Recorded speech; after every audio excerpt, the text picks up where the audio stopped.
Number 3 হলো লোভ যার মধ্যে থাকবে, অবৈধ লোভ যার মধ্যে থাকবে, সে ব্যক্তি কখনো সামনে তার জীবনটা কখনো ভালো আসবে না। হারাম কাজের কোনো আরাম নাই। অন্যের সম্পত্তি দখল করবেন, লোভ করবেন, আপনি শেষ হয়ে যাবেন। লোভ তো হারাম নয়। নিজের স্ত্রীর দিকে তাকাবেন, এটা আপনার জন্য লোভ। বৈধ না অবৈধ? বৈধ। নিজের স্ত্রীর দিকে আপনি তাকাবেন, সব পেয়ে যাবেন। এটা একটা কামনা। যৌন কামনা হারাম নয়, কিন্তু বৈধ হতে হবে। লোভ হারাম নয়, বৈধ হতে হবে। নিজের সম্পদ, নিজের ধান জমি থেকে কেটে আনলে পরে কত তৃপ্তি পাওয়া যায়, এটা আপনার জন্য তৃপ্তি, এটা আপনার জন্য আকর্ষণ, ভালো, কোনো খারাপ নয়।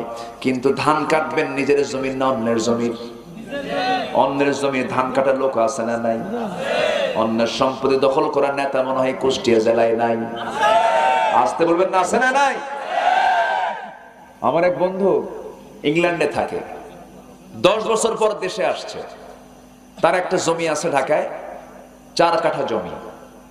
তো জমিতে সে 10 বছর খোঁজ খবর নেয়নি, যায় দেখে তার জমির উপরে 3 তলা বিল্ডিং। সে আশ্চর্য হয়ে গেছে, জায়গা আমার, বিল্ডিং কে বানাবে?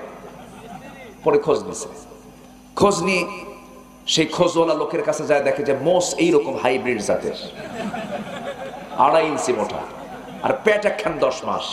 এখন তো নেতা হওয়ার জন্য বেশি কিছু লাগে না, বুঝেন না? মোষ মোটা আর পেট মোটা, বিশাল বড় নেতা হয়ে গেছে, কিচ্ছু দরকার নাই। তো কি বলছে, ভাই জায়গা আমার, আপনি বিল্ডিং বানালেন? বলতেছে, আমি কি বলেছি জায়গা আপনার না? জায়গা আপনার হতে পারে, বিল্ডিং তো আমার। কি কথা কি বুঝতেছেন?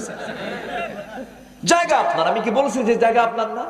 বিল্ডিং তো আমি বানাইছি। শয়তান কি দেয়? যুক্তি। শয়তান কি দেয়?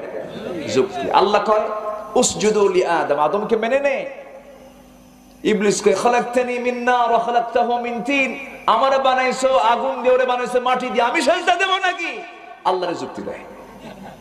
যারা যুক্তি দিয়ে কথা বলে তারা শয়তানের দোসর। যুক্তি শয়তানের, দলিল হচ্ছে আল্লাহ। আল্লাহু আকবার বলে। আমরা কি দিয়ে কথা বলবো? কোরআন দিয়ে। তবে সাহায্য চাইতে হবে কার কাছে? সবসময় আমরা চাইবো উদউনি আস্তাজিব লাকুম। আল্লাহ চাইলে খুশি হয়, আর বান্দা বান্দার কাছে চাইলে বান্দা বিরক্ত হয়। মা, আম্মা, আম্মা, এত ডাকিস কেন? ঠিক কি না? বউকে বারবার ডাকবেন, এটা আনো তো, ওটা আনো তো, এত ডাকো কেন? ঠিক কি না? ছেলে যদি বলে বাবা একটা